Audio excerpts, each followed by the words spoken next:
Hello my friends, so welcome to part 4 of my series of tiny videos on the binomial tree option pricing method. So in the previous video I showed you how to price European options with the two-step binomial tree model. In this video I'm going to show you how to price American options with this two-step binomial tree model. So remember in the last video what we did was for the two-step model is we went backwards in time to the intermediate nodes and then to the starting node.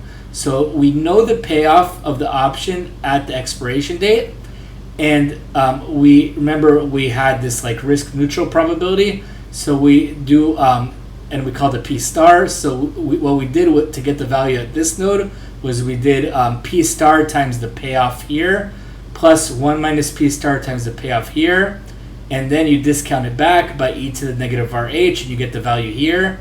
Similarly for here, you do P star times the value of the payoff here plus 1 minus P star times the value of the payoff here. You discount it by e to the negative RH, you get this node's value.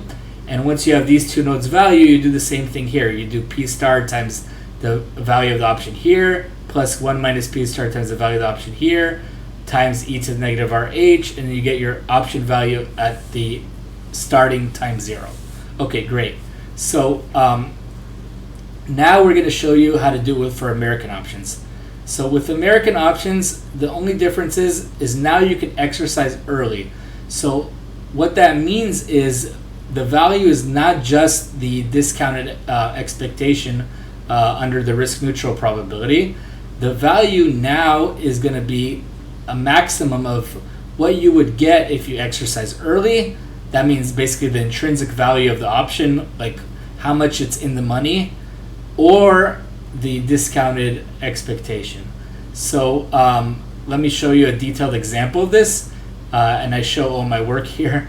I really wanted to do a handwriting thing, but like my handwriting thing I bought doesn't work well, so I'll figure that out one day. Anyways, okay, so let's just have the same assumptions as the last video. We're gonna price an American put option.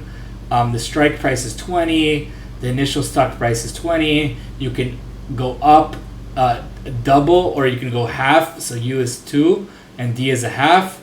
And then the risk-free rate, like in the previous video, is about 5%.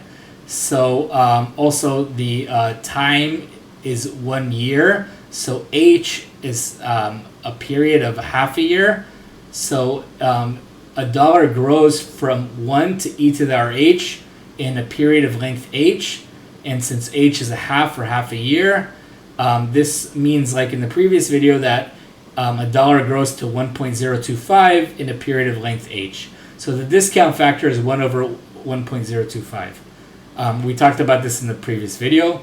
And remember, we also talked about the risk neutral probability, which is e to the RH minus D over U minus D. This should be an H.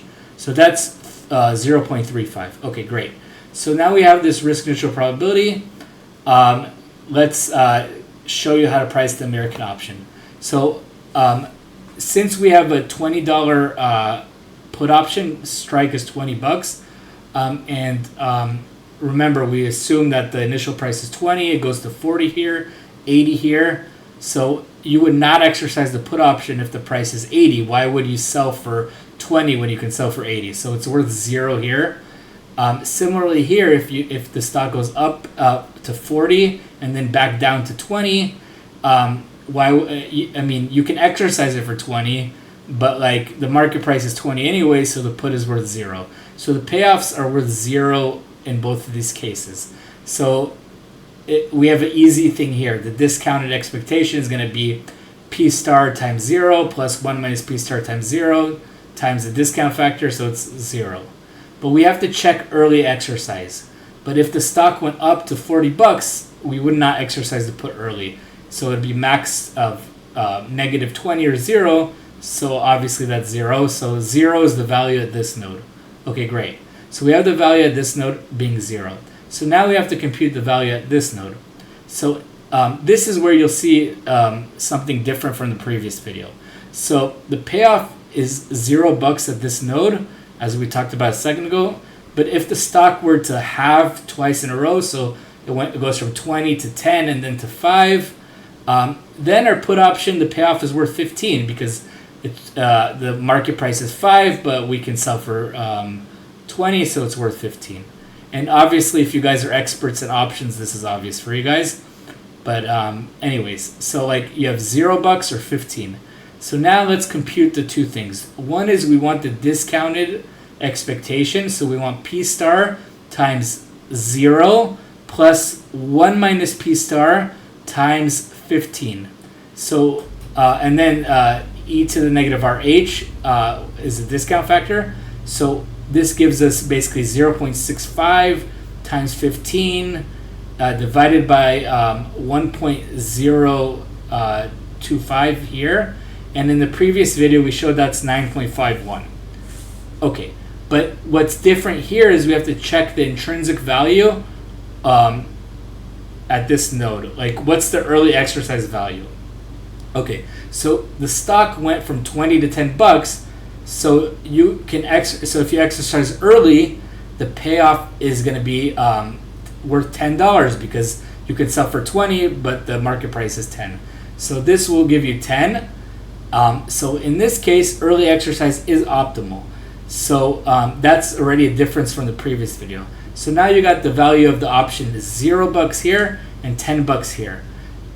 If it's 0 and $10, we go now back to the initial route. So we check two things. A, the intrinsic value, which is going to be 0 because a put with strike 20, value of the stock is 20. Its intrinsic value is $0 for early exercise. And then we check the discounted expectation. So we do e to the negative RH, the discount factor, times P star times 0, which is 0, plus e to the negative RH times 1 minus P star times 10. So remember, e to the negative RH was 1 over 1.025. 1 minus P star was 0.65, and then 10 is the value here. So you do the math and you get 6.35. So going backwards in time, we see that the value of the American put option is 6.34. For American calls in this framework with no dividends, it's never optimal to exercise early, but for puts, it can definitely be. And in this video, we showed that it is because the value of the option is slightly larger than the value of the European option. Anyways, hope you enjoyed this video. Next video, I'm going to extend to N steps. And then the video after, I'm probably going to show you like empirically how to derive the Black-Scholes formula from I'll show you the convergence of the binomial tree to the Black-Scholes formula, and then maybe I'll do it like the algebra to show you that it's actual 100% convergence. But anyways, thank you guys so much. See you guys in the next video.